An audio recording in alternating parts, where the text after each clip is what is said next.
민주당 검찰독재대책위원회는 주말인데도 불구하고 오늘 오후 긴급 입장문을 내놨습니다.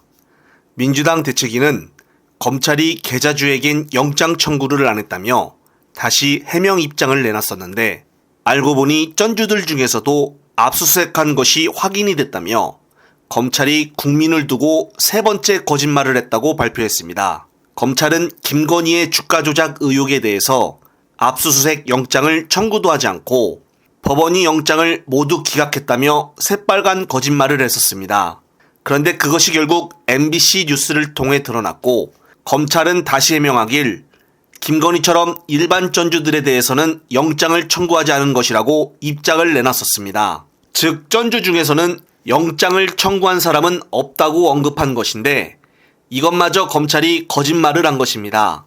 오늘 민주당 대책위원회가 긴급 발표한 내용에 따르면은 검찰이 주가 조작 사건의 전주 중 이 씨에 대해서 주거지와 사무실에 대한 압수수색 영장을 청구한 사실이 확인이 되었는데요. 결국 검찰이 국민 앞에 세 번이나 뻔뻔하게 거짓말을 한 것입니다.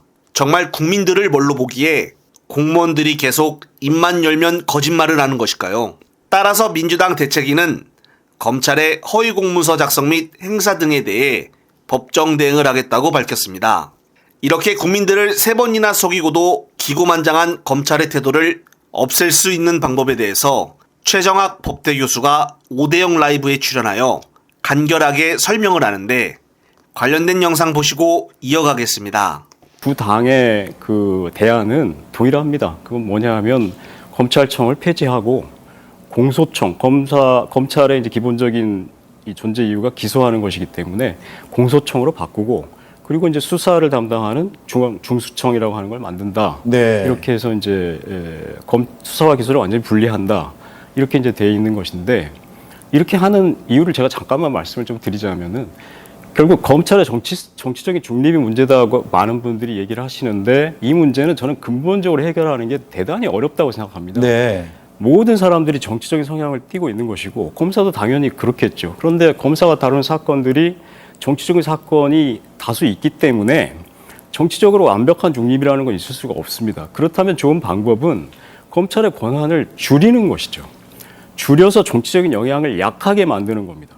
그래서 수사와 기소를 분리하는 것이 좋다는 것이고 분리를 한 다음에 각각의 기관에 대해서 다시 이것을 통제할 수 있는 국민의 감시기구, 시민의 감시기구 네. 이걸 만드는 것이 근본적인 해결 방법이라고 그러면 생각합니다. 교수님은 기소와 수사를 확실하게 분리하는 게 근본적인 해법에 가까운 해법이 될 수 있다라는 판단이신 거네요. 한편 오늘 뉴스타파를 통해 제보한 신용환 개건 교수가 11월 1일 운영위 국정감사에 증인으로 나올 가능성이 커졌다고 민주당이 밝혔는데요. 특히나 1일은 강혜경 씨도 나와 폭로할 예정이라고 하는데 용산과 국힘당이 정신 못 차리게 둘이서 동시다발로 폭로를 해줬으면 하는 바람입니다.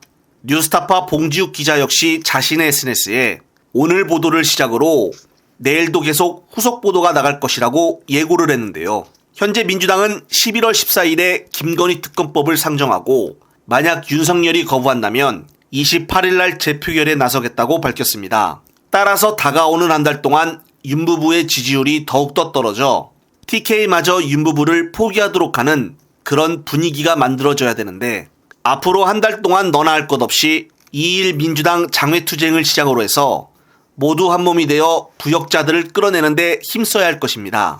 저 역시 이번 기회가 마지막이다라는 생각으로 최선을 다해 윤 부부를 내려오게끔 부지런히 움직이겠습니다. 끝으로 또 새로운 소식이 있으면은 말씀드릴 것을 약속을 드리며 이번 영상은 여기서 마무리하겠습니다. 시청자 여러분, 시청해주셔서 감사합니다.